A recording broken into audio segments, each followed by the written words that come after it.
Bonjour et bienvenue dans une nouvelle vidéo d'analyse et théorie sur One Piece. Aujourd'hui, le chapitre 1078. La Cower nous présente en effet la réconciliation de Judge et Caesar. On peut d'ailleurs voir les soldats du Germa 66 festoyer en arrière-plan. Le chapitre s'ouvre avec des révélations de Stussy. On voit d'ailleurs qu'elle est bien avec Jinbei dans un bâtiment différent que celui où se situe Sanji. Il s'est donc bien séparé du groupe. Elle explique à Sentomaru le plan d'action du gouvernement contre Vegapunk.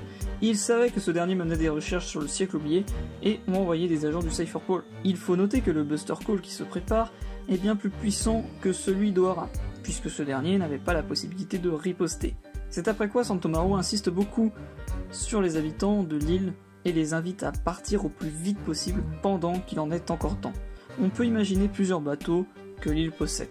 Ensuite, nous retrouvons le groupe de Franky, où Lilith et Usopp sont toujours pétrifiés. Franky, quant à lui, il est à moitié, il tente tant bien que mal de donner un ordre aux Séraphins, mais sans succès, jusqu'au moment où Pythagore arrive pour à son tour essayer de la commander, sans succès non plus, puisqu'elle l'écrase d'un très violent coup de pied, dans une explosion puissante. De leur côté, le groupe d'Atlas, qui vient d'entendre la dite explosion de Ice Snake, se dirige vers le laboratoire abandonné, puisqu'Atlas a des suppositions.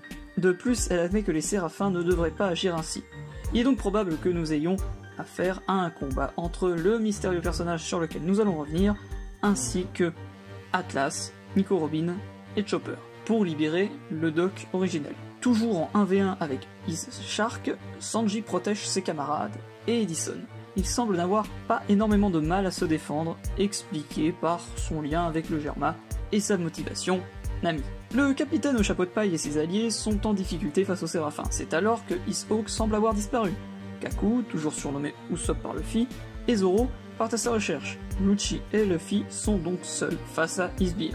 De par la stratégie employée par Luffy, il semble d'après l'agent du Cypher Pole 0 que c'est assez futile. Il faudrait qu'ils adoptent quelque chose de différent, à voir ce que proposera Lucci. Ainsi nous est expliqué les 3 mois avant l'arrivée des chapeaux de paille sur Egghead. Avant cela, nous voyons Bonnet toujours en larmes, dû au flashback de la bulle de Kuma. Un appel à destination de Marie-Joise d'un mystérieux personnage, le traître, qui fait fuiter une information de taille. Vegapunk fait des recherches sur le siècle oublié. Les Cypher Pole chargés d'enquêter sont donc arrivés et ont mystérieusement disparu, disparition due à ce traître. Suite à un nouvel appel, il a été convenu par les 5 doyens que cet acte de haute trahison pour le gouvernement mondial, Vegapunk, serait assassiné, nous renvoyant à la mission du Cypher Pole 0. Mais certain d'un nouvel échec, Saturne est parti, escorté par Kizaru, et accompagné par de gros renforts de la marine. Puis vient Luffy, c'est en tant qu'empereur qu'il vient encore mettre des bâtons dans les roues au gouvernement mondial, élément qui les perturbe, puis la narration nous présente le fait que ce conflit, qui arrivera d'une manière plus qu'imminente, est un chapitre de l'histoire des plus déterminants. Enfin, l'identité du traître dévoilé, York, comme je l'avais prévu parmi les 3 candidats de la vidéo sur les Vegapunk, la candidate la plus proche du profil d'un traître.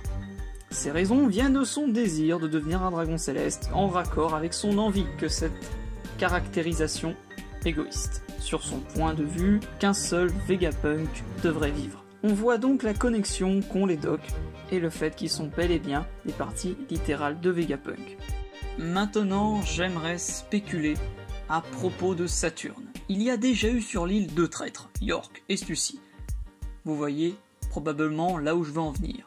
Il se pourrait bien que Saturne soit un traître du gouvernement mondial, lui aussi. Pour commencer, il a choisi de venir sur Egghead.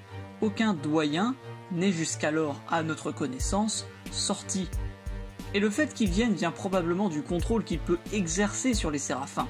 Il viendrait pour que le gouvernement mondial ne les récupère pas, justement. Il viendrait en personne s'en assurer. Dans la mythologie, Saturne tue Uranus. Uranus qui semble être l'arme antique qu'Im utilise sur Lulusia. De plus, le design de Saturne est inspiré de Karl Marx, un révolutionnaire qui se battait contre les classes sociales et leur système hiérarchique, en écho total à ce que sont les dragons célestes. Il est donc possible que Saturne soit un allié des révolutionnaires et soit un traître au sein du gouvernement mondial.